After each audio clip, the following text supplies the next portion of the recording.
I stood frozen, watching a wrecking ball smash through my parents' nursing home, reducing years of love and care to rubble. The elderly residents, confused and terrified, clung to each other in the driveway as their home collapsed. When I uncovered the corruption fueling this destruction, I knew justice wouldn't come from a courtroom alone. A bulldozer, some quick dry cement, and a sleepless night later, I turned the tables in a way no one saw coming. 5 years ago, my parents, Dr. Robert and Nurse Emily Carter, transformed our family home in Willow Grove into Serenity Haven, a cozy nursing home for 8 elderly residents. They poured their savings and souls into creating a warm alternative to sterile care facilities. But trouble brewed when the HOA, led by Margaret Pierce, started harassing us. Her son, Nathan Pierce, owned a pricey elder care chain 2 towns over, and our affordable haven threatened his profits. "They're trying to shut us down again," Mom whispered, handing me another HOA letter stamped with their logo. My heart sank. It was the 3rd warning this year. Through the window, I saw Margaret's neighbor, Mrs. Larson, eyeing our house while pretending to water her roses. As a paralegal at Grayson Vowell's, I had enough legal know-how to stall, but fighting an HOA was a different beast. I marched to Margaret's house the next morning, dodging her creepy garden gnomes.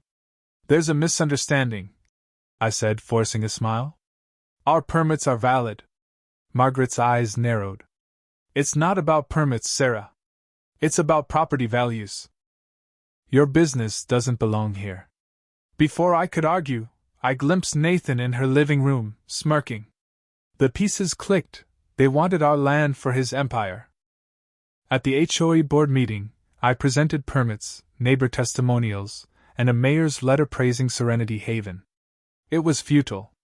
Margaret announced. The board voted. "Your business violates our residential covenant. You have 30 days to close." The harassment escalated. Daily inspections, fines for trivial violations like a cracked sidewalk or a low bird feeder. Nathan even offered to buy our property for 20% above market value, with a 48-hour deadline. My parents, exhausted, considered selling. Desperate, I dug through county records and found a 1972 subdivision plan showing our property was zoned for multifamily use, exempt from HOA rules. My lawyer friend, Lauren Brooks, confirmed it was a grandfather clause. I was ready to fight when my parents left for a medical conference in Chicago. "Don't do anything reckless," Mom teased, hugging me. I waved them off, unaware our world would soon collapse. That night, I noticed odd activity at the HOA office, cars arriving late, lights blazing. Through binoculars, I saw Margaret arguing with Nathan. "Something's wrong," I told Lauren. "Document everything," she advised. At dawn, a deafening roar woke me.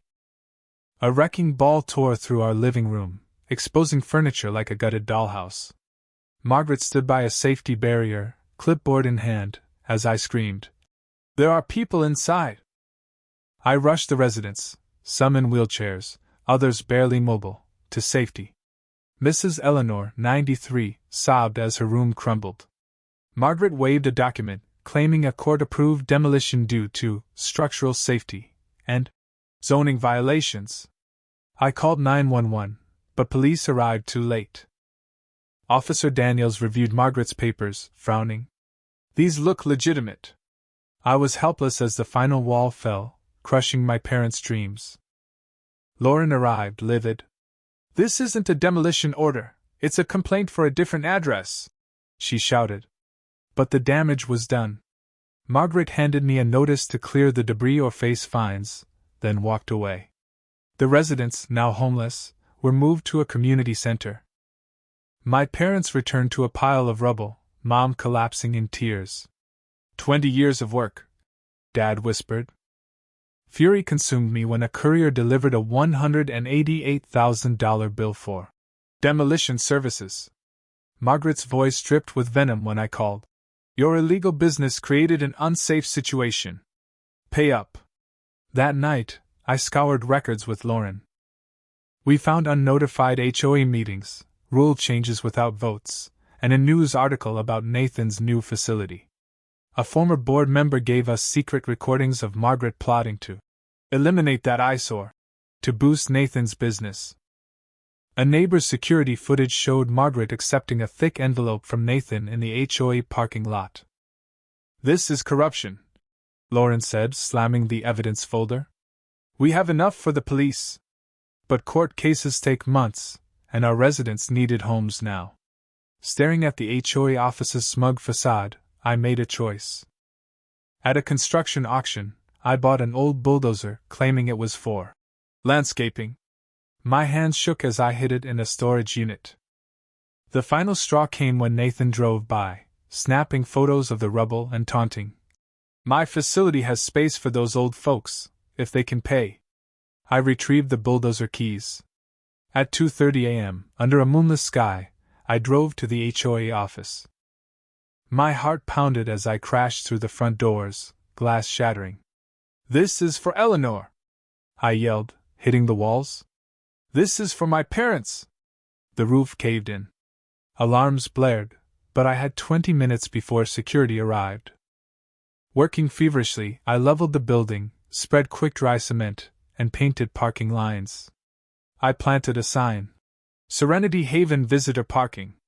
As dawn broke, I drove away, passing a clueless police cruiser. Hours later, Nathan called, gloating about blocking our rebuild permit. "You'll be busy soon," I replied, hanging up. Lauren's anonymous tip sent reporters to the parking lot.